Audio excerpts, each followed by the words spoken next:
মিত্র, শর্মিলা সেন, ওদের আর্টিকেলটাই পড়ছো তো? হ্যাঁ মানে দেখছিলাম আর কি ওদের ছবিটা।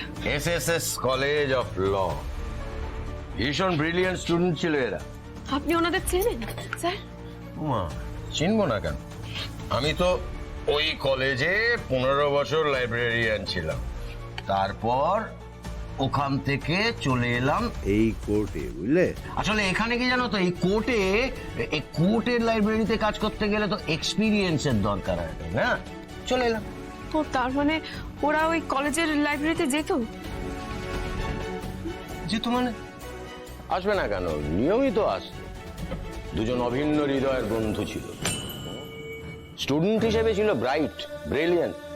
আমি খুব স্নেহ করতাম ওদের, জানো। সবাই বলতো যে ওরা ল পাশ করে গেলে, এস্টাবলিশড হয়ে গেলে তারপর বিয়ে করবে, তারপর বিয়ে করবে, তারপর বিয়ে করবে।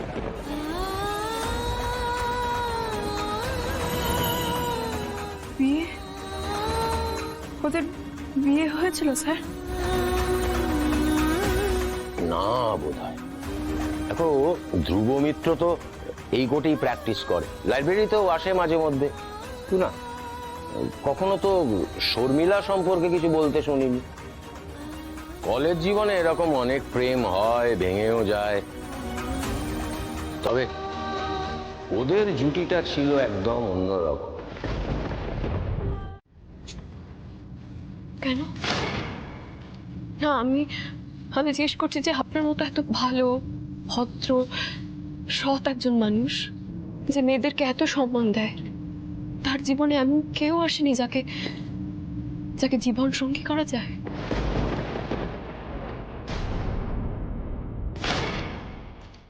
আপনার কাউকে ভালো লাগে? জোনাকি, জাস্ট কিপ কোয়াইট, ওকে? তুমি আমাকে কি বলেছো? তুমি ল নিয়ে পড়াশোনা করতে চাও, নিজের পায়ে দাঁড়াতে চাও, এই তার নমুনা। আমি তোমাকে আমাকে অ্যাসিস্ট করার একটা অপরচুনিটি দিয়েছি কিনা?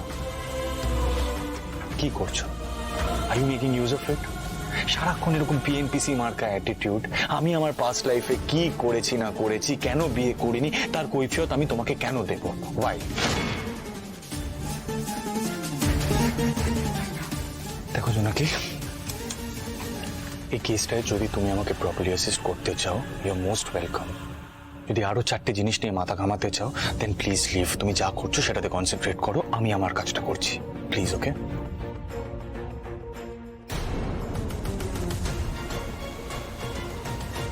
কেন উনি নিজে মুখে শর্মিলার ব্যাপারে আমাকে কিছু বলছেন না? এত রেগেই বা গেলেন কেন? শর্মিলার ব্যাপারে লোকাভারি বা এমন কি আছে? কোথায় থাকে এখন এই শর্মিলা? কার থেকে জানবো? কার থেকে?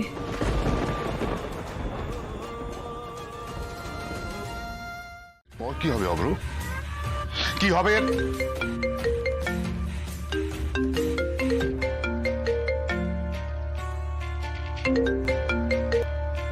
হ্যালো,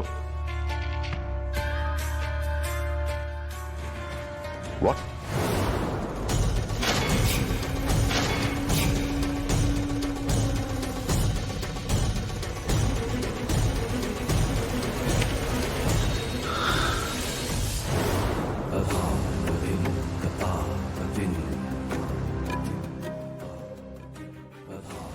কি হলো স্যার? বাদশাহ মারা গেল আর ধ্রুব মিত্র তার পরপরই জোনাকির কিডন্যাপিং কেসটা কোর্টে রিওপেন করলো। অব্র, খোঁজ নাও এই কেস সংক্রান্ত নতুন কোন এভিডেন্স ধ্রুবর হাতে এসেছে কিনা। কালকে হিয়ারিং এর আগে আমার কাছে এই খবরটা এসে পৌঁছানো উচিত। আর আমিও দেখছি অজয়কে দিয়ে ধ্রুবর মুখ থেকে কিছু বের করা যায় কি না। Okay sir.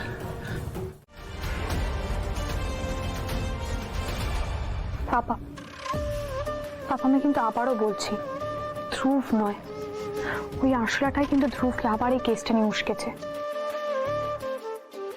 কিন্তু ইউ ডোন্ট ওয়ারি পাপা, আগের বারের মতন এইবারও ওরাই কেসটা হারবে। আর তারপর তুমি ওই আশরাটাকে উচিত শিক্ষা দেবে, ওর জন্য লাইব্রেরিতে কাজ করা বন্ধ হয়ে যায় বাবা।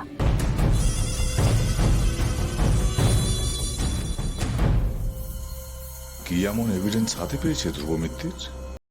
অজয় তো জানতে পারেনি বলল।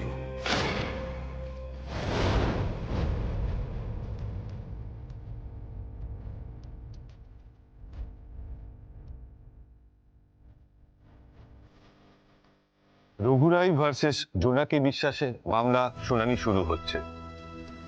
জোনাকি বিশ্বাসের পক্ষের উকিল ধ্রুব মিত্র, আপনারা আগেরবার রঘুরায়ের বিরুদ্ধে যথেষ্ট প্রমাণ আনতে পারেননি, এবং যা দেখেছি যখন অপহরণ কাণ্ড ঘটেছিল তখন রঘুরাই জাস্টিস অজয় মিত্রের সঙ্গে একটি ধাবায় ছিলেন।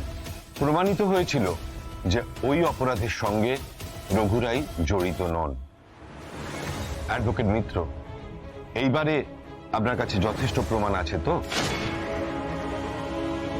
নয়তো আবারও আদালতের সময় নষ্ট করা হবে। ইয়োর অনার, বারবার আমাকে কেন কোর্টে সমন দিয়ে ডেকে আনা হচ্ছে, যেখানে গতবারই এটা প্রমাণিত হয়েছিল যে জোনাকি বিশ্বাসের অপহরণের কেসে আমার কোনো ইনভলভমেন্ট ছিল না। ইয়োর অনার, অনুমতি দেওয়া হলো। আমরা এই কেসের এমন কিছু জোরালো প্রমাণ পেয়েছি ইয়োর অনার, যার ভিত্তিতে আমি এই কেসটা রিওপেন করিয়েছি।